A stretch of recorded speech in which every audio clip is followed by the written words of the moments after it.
राधे राधे दोस्तों। जामवंत को ऋक्सपति कहा जाता है।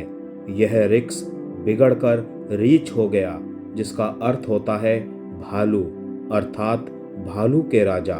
लेकिन क्या ये सचमुच भालू मानव थे? रामायण आदि ग्रंथों में तो उनका चित्रण ऐसा ही किया गया है। ऋक्स शब्द संस्कृत के अंतरिक्ष शब्द से निकला है। दरअसल दुनिया भर की पौराणिक कथाओं में इस तारामंडल को अलग अलग नाम से पुकारा जाता है, लेकिन सप्तऋषि तारामंडल को यूनान में भालू कहा जाता है। इस तारामंडल के संबंध में प्राचीन भारत और यूनान में कई दंत कथाएं प्रचलित हैं। पुराणों के अध्ययन से पता चलता है कि ऋषि वशिष्ठ, अत्रि, विश्वामित्र, दुर्वासा, अश्वत्थामा, राजा बलि, हनुमान, विभीषण, कृपाचार्य, परशुराम, मार्कंडेय ऋषि, वेदव्यास और जामवंत आदि कई ऋषि मुनि और देवता सशरीर आज भी जीवित हैं। कहते हैं कि जामवंत जी बहुत ही विद्वान हैं। वेद उपनिषद उन्हें कंठस्थ है। परशुराम और हनुमान के बाद जामवंत ही एक ऐसे व्यक्ति थे जिनके तीनों युग में होने का वर्णन मिलता है और कहा जाता है कि वो आज भी जीवित हैं। लेकिन परशुराम और हनुमान से भी लंबी उम्र है जामवंत जी की, क्योंकि उनका जन्म सतयुग में राजा बलि के काल में हुआ था। परशुराम से बड़े हैं जामवंत और जामवंत से बड़े हैं राजा बलि। रामायण काल में हमारे देश में कहा जाता है कि जामवंत सतयुग और त्रेता युग में भी थे और द्वापर में भी उनके होने का वर्णन मिलता है।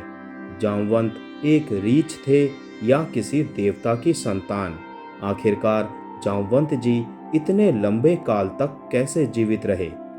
प्राचीन काल में इंद्रपुत्र, सूर्यपुत्र, चंद्रपुत्र, पवन पुत्र, वरुण पुत्र, अग्निपुत्र आदि देवताओं के पुत्रों का अधिक वर्णन मिलता है। उक्त देवताओं को स्वर्ग का निवासी कहा गया है। एक और जहां हनुमान जी और भीम जी को पवन पुत्र माना गया है, वहीं जामवंत जी को अग्नि पुत्र कहा गया है। जामवंत की माता एक गंधर्व कन्या थी। जब पिता देव और माता गंधर्व थी तो वे कैसे रीछ मानव हो सकते हैं? एक दूसरी मान्यता के अनुसार भगवान ब्रह्मा ने एक ऐसा रीछ मानव बनाया था जो 2 पैरों से चल सकता था और जो मानवों से संवाद कर सकता था। पुराणों के अनुसार वानर और मानवों की तुलना में अधिक विकसित रीछ जनजाति का उल्लेख मिलता है। वानर और किमपुरुष के बीच की ये जनजाति अधिक विकसित थी। हालांकि इस संबंध में अधिक शोध किए जाने की आवश्यकता है। माना जाता है कि देवासुर संग्राम में देवताओं की सहायता के लिए जामवंत का जन्म अग्नि के पुत्र के रूप में हुआ था। उनकी माता एक गंधर्व कन्या थी। सृष्टि के आदि में प्रथम कल्प के सतयुग में जामवंत जी उत्पन्न हुए थे। जामवंत ने अपने सामने ही वामन अवतार को देखा था। वो राजा बलि के काल में भी थे। राजा बलि से 3 पग धरती मांगकर भगवान वामन ने बलि को चिरंजीवी होने का वरदान देकर पाताल लोक का राजा बना दिया था। वामन अवतार के समय जामवंत जी अपनी युवा अवस्था में थे। जामवंत को चिरंजीवियों में शामिल किया गया है जो कलयुग के अंत तक रहेंगे। त्रेता युग में भी जामवंत बूढ़े हो चले थे। श्री राम के काल में उन्होंने भगवान राम की सहायता की थी। कहते हैं कि जामवंत जी समुद्र को लांघने में सक्षम थे, लेकिन त्रेता युग में वो बूढ़े हो चले थे। इसीलिए उन्होंने हनुमान जी से इसके लिए विनती की थी कि आप ही समुद्र लांघिए। वाल्मीकि रामायण के युद्ध कांड में जामवंत का नाम विशेष उल्लेखनीय है। जब हनुमान जी अपनी शक्ति को भूल जाते हैं तो जामवंत जी ही उन्हें याद दिलाते हैं। माना जाता है कि जामवंत जी का आकार प्रकार कुंभकर्ण से तनिक छोटा ही था। जामवंत को परम ज्ञानी और अनुभवी माना जाता था। उन्होंने ही हनुमान जी से हिमालय में प्राप्त होने वाली 4 दुर्लभ औषधियों का वर्णन किया था, जिनमें से एक संजीवनी थी। राम रावण के युद्ध में जामवंत जी राम सेना के सेनापति थे। युद्ध की समाप्ति के बाद जब भगवान राम विदा होकर अयोध्या लौटने लगे तो जामवंत जी ने उनसे कहा कि प्रभु, इतना बड़ा युद्ध हुआ मगर मुझे पसीने की एक बूंद तक नहीं मिली। तो उस समय प्रभु श्री राम मुस्कुरा दिए और चुप रह गए। श्री राम समझ गए कि जामवंत जी के भीतर अहंकार प्रवेश कर गया है। जामवंत जी ने कहा, प्रभु, युद्ध में सबको लड़ने का अवसर मिला, परंतु मुझे अपनी वीरता दिखाने का कोई अवसर नहीं मिला। मैं युद्ध में भाग नहीं ले सका और युद्ध करने की मेरी इच्छा मेरे मन में ही रह गई। उस समय भगवान श्री राम ने कहा, तुम्हारी ये इच्छा अवश्य पूर्ण होगी जब मैं अगला अवतार धारण करूंगा। तब तक तुम इसी स्थान पर रहकर तपस्या करो। स्यमंतक मणि को इंद्रदेव धारण करते हैं। कहते हैं कि प्राचीन काल में कोहिनूर को ही स्यमंतक मणि कहा जाता था। कई स्रोतों के अनुसार कोहिनूर हीरा लगभग 5000 वर्ष पहले मिला था और यह प्राचीन संस्कृत इतिहास में लिखे अनुसार स्यमंतक मणि नाम से प्रसिद्ध था। दुनिया के सभी हीरों का राजा है कोहिनूर हीरा। यह बहुत काल तक भारत के क्षत्रिय शासकों के पास रहा, फिर ये मुगलों के हाथ लगा। इसके बाद अंग्रेजों ने इसे हासिल किया और अब ये हीरा ब्रिटेन के म्यूजियम में रखा है। हालांकि इसमें कितनी सच्चाई है कि कोहिनूर हीरा ही स्यमंतक मणि है, यह भी शोध का विषय हो सकता है। ये एक चमत्कारिक मणि है।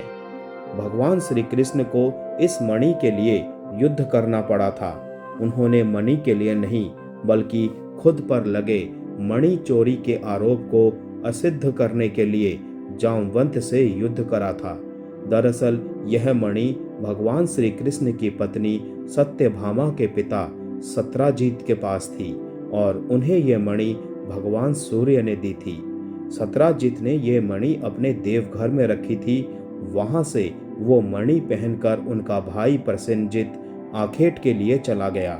जंगल में उसे और उसके घोड़े को एक शेर ने मार दिया और मणि अपने पास रख ली। सिंह के पास मणि देखकर जामवंत जी ने सिंह को मारकर मणि उससे ले ली और उस मणि को लेकर वो अपनी गुफा में चले गए, जहां उन्होंने इसको खिलौने के रूप में अपने पुत्र को दे दी। इधर सत्राजित ने श्री कृष्ण पर आरोप लगा दिया कि ये मणि उन्होंने चुराई है। तब श्री कृष्ण को यह मणि हासिल करने के लिए जामवंत जी से युद्ध करना पड़ा। बाद में जामवंत जब युद्ध में हारने लगे तब उन्होंने अपने प्रभु श्री राम को पुकारा और उनकी पुकार सुनकर श्री कृष्ण को अपने राम स्वरूप में आना पड़ा। तब जामवंत जी ने समर्पण कर अपनी भूल स्वीकारी और उन्होंने मणि भी दे दी और श्री कृष्ण से निवेदन किया कि आप मेरी पुत्री जामवती से विवाह करें। जामवती श्री कृष्ण के संयोग से महाप्रतापी पुत्र का जन्म हुआ, जिसका नाम सांब रखा गया। इस सांब के कारण ही श्री कृष्ण के कुल का नाश हो गया था। श्री कृष्ण ने कहा कि कोई ब्रह्मचारी और संयमी व्यक्ति ही इस मणि को धरोहर के रूप में रखने का अधिकारी है। अतः श्री कृष्ण ने वो मणि अक्रूर जी को दे दी। उन्होंने कहा कि अक्रूर, इसे तुम ही अपने पास रखो। तुम जैसे पूर्ण संयमी के पास रहने में ही इस दिव्य मणि की शोभा है। श्री कृष्ण की विनम्रता देखकर अक्रूर नतमस्तक हो उठे। गुजरात के पोरबंदर से 17 किलोमीटर दूर राजकोट पोरबंदर मार्ग पर एक गुफा पाई गई है, जिसे जामवंत की गुफा कहा जाता है। माना जाता है कि ये वही स्थान है जहां भगवान श्री कृष्ण और जामवंत के बीच युद्ध हुआ था। माना जाता है कि इस गुफा में 2 सुरंग है।